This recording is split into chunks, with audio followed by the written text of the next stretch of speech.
a la iglesia del Nuevo Testamento.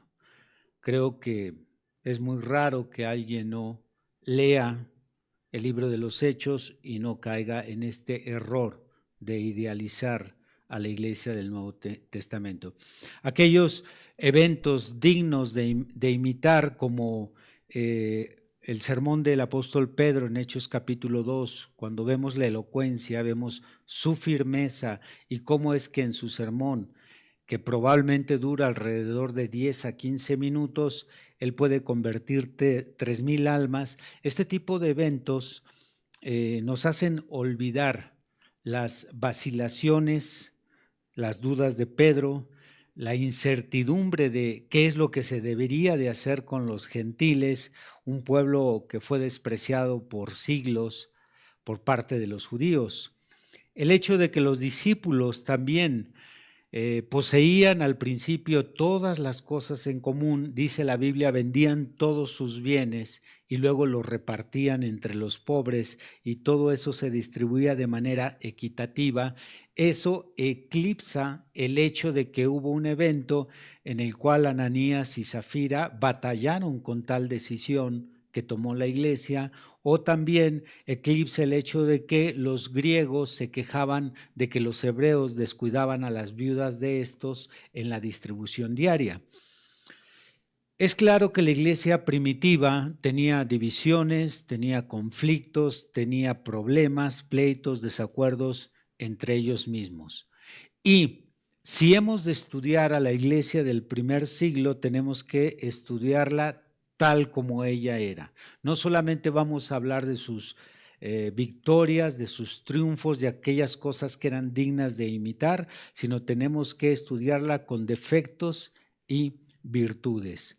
Esto, como lo estudiamos en el tema anterior, nos complica las cosas para poder tomar a esta iglesia como un modelo completo.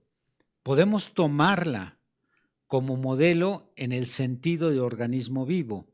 Algunas cuestiones que hasta el día de hoy se siguen practicando y que tuvieron su inicio en el primer siglo, pero en otras cosas definitivamente no puede ser el modelo a seguir. Nosotros, Iglesia Esfuerzo y Valor, estamos a punto de comenzar de nuevo, así que necesitamos un modelo de iglesia para imitar. Y estamos por inaugurar un templo nuevo. Pero ¿qué sucede? ¿Qué sucede si nos damos cuenta que la iglesia del primer siglo no tenía templo?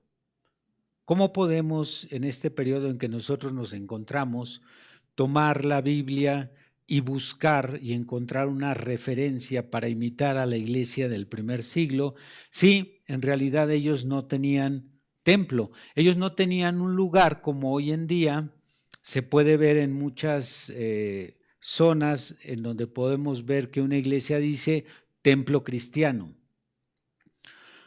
Porque ellos no tenían un templo en los primeros 10, 20, 30 años de cristianismo.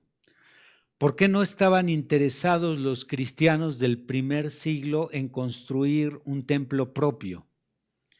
Porque los primeros cristianos no creían en pertenecer a una nueva religión. Ellos habían sido judíos toda su vida y continuaban siéndolo. Así que tanto el apóstol Pedro, los 12 apóstoles, los 7 diáconos, el mismo apóstol Pablo, como judíos, ellos no estaban interesados en dar inicio a una nueva religión. Esa no era la perspectiva de la iglesia del primer siglo. Su fe no consistía en negar el judaísmo en ese momento.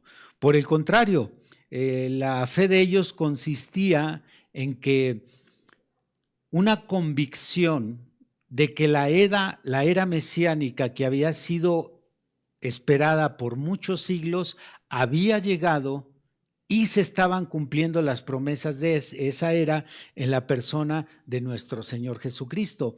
Así que ellos, como judíos y como personas que estaban de acuerdo con los judíos de ese tiempo, no estaban con la intención de iniciar un nuevo movimiento religioso. Más bien, ellos comprendían que la razón por la cual ellos estaban siendo perseguidos era por el hecho de que ellos creían que Jesús daba cumplimiento a todas las promesas que se hicieron en el Antiguo Testamento sobre la venida de un Mesías. Es lo que dice el apóstol Pablo en su carta a Roma, en el final de su carrera. Pablo dice: por la esperanza de Israel estoy sujeto a esta cadena. Por la esperanza de Israel. ¿Qué esperanza se refiere? A todas las promesas que se hicieron a lo largo de los siglos a través de los profetas. El Mesías viene, el Mesías viene. Y como Pablo predicaba que Jesús había dado cumplimiento a esas promesas, entonces es que tanto Pablo como la iglesia estaba siendo perseguida.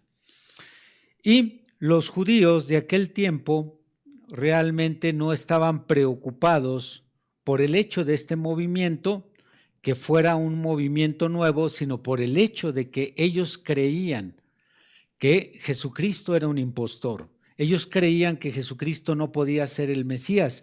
Así que ese era realmente el conflicto entre judíos y judio-cristianos.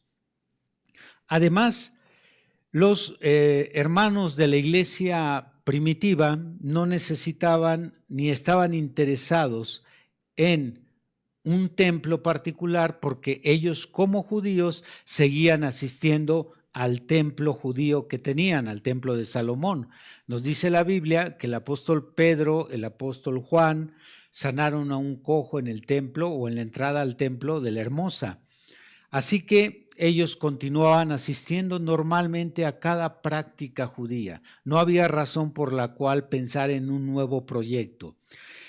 El domingo era el día de la resurrección, era un día que ellos conmemoraban y se reunían para recordar la resurrección del Señor Jesucristo. Pero el día sábado, que era el día de reposo, continuaban asistiendo a la sinagoga. Así que los primeros cultos de la iglesia cristiana no se centraban tanto en la pasión del Señor, sino se centraban primeramente en la resurrección y en el hecho de que se había abierto una nueva era para la iglesia. Así que el cristianismo de esta iglesia era un cristianismo judeo-cristiano, un cristianismo el cual obviamente estaba circunscrito principalmente a la comunidad jerosolomitana, y hemos de recordar que la introducción de los gentiles comenzó hasta aproximadamente 30 años después. La introducción de los gentiles de manera abierta y dirigida por el Espíritu Santo comienza en Hechos capítulo 10 con el recibimiento de ¿quién?